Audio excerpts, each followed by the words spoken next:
Hi there. Let's talk about hyperbolas. As I mentioned in my last video about ellipses, there are three basic geometric shapes that come from conic sections. There's ellipses, hyperbolas, and parabolas. So we are looking at the case of the hyperbola in this video, where the cone is intersected by a vertical plane. That gives us a hyperbola. So what we're looking at here is a hyperbola, this purple curve. It's actually a pair of curves. And just like an ellipse, it is defined in terms of 2 points called foci. These are the focus points. But it's defined differently.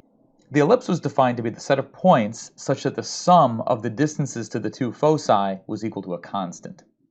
Now for the hyperbola, things are a little bit different. The hyperbola is defined to be the set of points, so any point on the hyperbola, if we look at the distance to the two vertices, we have that the difference of the two distances is a constant. So for the ellipse, the sum was a constant. For the hyperbola, the difference is a constant. And we can go through and derive the equation of the hyperbola the same way we derive the equation of an ellipse. The procedure is pretty much exactly the same, except we deal with a difference instead of a sum. I'm not going to go through that derivation in this video because it's so similar, and that's a good exercise for you. Derive the equation of a hyperbola in the same way that we derive the equation of an ellipse. All right? But let's explore some of the properties of these hyperbolas. We can vary the location of the foci, and so the hyperbola can change shape. We can also change the position of the x-intercepts. Now we can also switch things around, just like we did with the ellipse. The axes can be flipped, right? So I can arrange it so that the foci are on the y-axis instead of the x-axis. And so, again, these things can be moved around and adjusted, right? Giving us different shapes. And so all these shapes are considered to be hyperbolas. What you'll also see in this picture are a couple of dashed lines, two diagonal dashed lines. These lines are called asymptotes. Asymptotes are lines that a graph resembles for very large values of x. And we can see that that's the case. If I go off to the right here, for very large values of x, I can see that the difference between the asymptote and the graph is very small. They resemble each other very closely. Now, for small values of x, that's not the case, right? When we get in here, the graph looks nothing like its asymptote. But for large values of x, either positive or negative, and for this graph it's actually both positive and negative values of x, the graph and the asymptote look very similar. So that's what the asymptote does. It describes roughly what the graph is looking at like in a linear way when x is very large. And so those asymptotes we draw with dashed lines because they're not actually part of the hyperbola, but they're guidelines to help us understand what the hyperbola is tending to do when x gets very large. Now, the equation of the hyperbola depends on whether the foci are on the vertical y-axis or they're on the horizontal x-axis.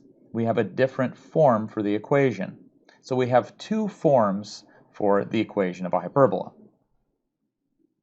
Now, what about its features? Well, we see that a hyperbola may have x-intercepts. How do we find the x-intercepts? Well, just like for any equation, we set y equal to 0 and we solve for x. Now, you'll see that only one of these two equations will give us solutions.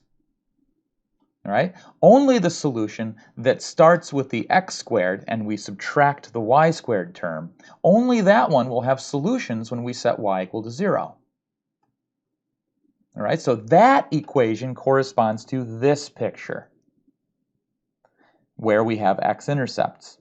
And when we solve for x by setting y equal to 0, we see that x equals plus or minus a. So the x-intercepts are the points a comma 0 and negative a comma 0, right here and here. Now in the other situation, where the hyperbola is opening upwards and downwards, we have y-intercepts. And to find the y-intercepts, we set x equal to 0 and solve for y. Now you'll notice that only one of these two equations gives solutions when you try to do this. And a hyperbola of this form must be described by an equation that looks like this. And to find the y-intercepts, we set x equal to 0 and we solve for y. And we see that when we do this, we get two solutions, plus or minus b. And so we have 2 points, 0 comma b and 0 comma negative b. These are the y-intercepts. And finally, we can talk about the foci. What is the equation for the foci? Well, for the foci, we get the equation c squared equals a squared plus b squared. And by solving this equation for c, we get the extents of the foci. In the case where the foci are on the y-axis, we have coordinates 0 comma c and 0 comma negative c. And in the situation where the foci are on the x-axis, we have points negative c comma 0 and c comma 0. Next, let's find the equations of these asymptotes. They're so useful in sketching the graph of the hyperbola that there's something that we'll want to be able to find the equations for. Okay, so here we have a hyperbola. It has an equation of this form. All right, so what we want to do is we want to kind of come up with an expression for the asymptote. So it's going to be y equals something. And remember what the asymptote does is it resembles what the graph looks like when x is very large. All right, so we're going to solve this for y and then think about what it looks like when x is large. So let's solve this equation for y. Doing a little bit of algebraic manipulation, you should get this. Now, what we want to know is when x is very large, what does this resemble? Well, when x is really, really big, this quantity right here is going to be a very large number. This quantity is always just going to be b squared.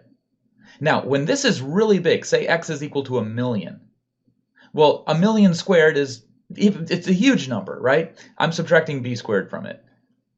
Barely any difference. The difference from 1,000,000,000, or however big that is, minus whatever number this is, b squared, subtracting b squared is negligible compared to the size of 1,000,000,000. So this b squared makes almost no difference when we're talking about large values of x. So what that means is that this is approximately equal to what we get when we just strip away the b squared. All right, and then when I take the square root of this, what do I get? I get plus or minus b over a x.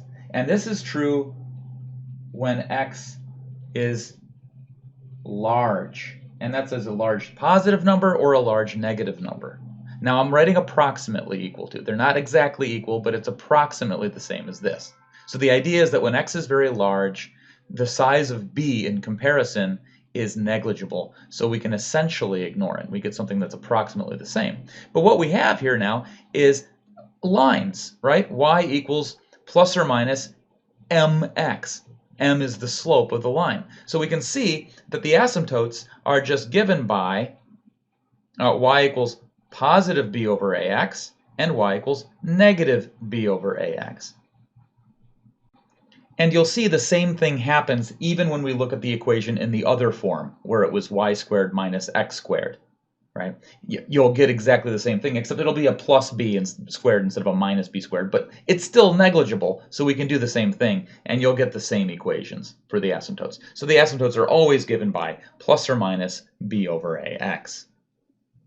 So this is how we determine the parameters of the hyperbola based on its equation.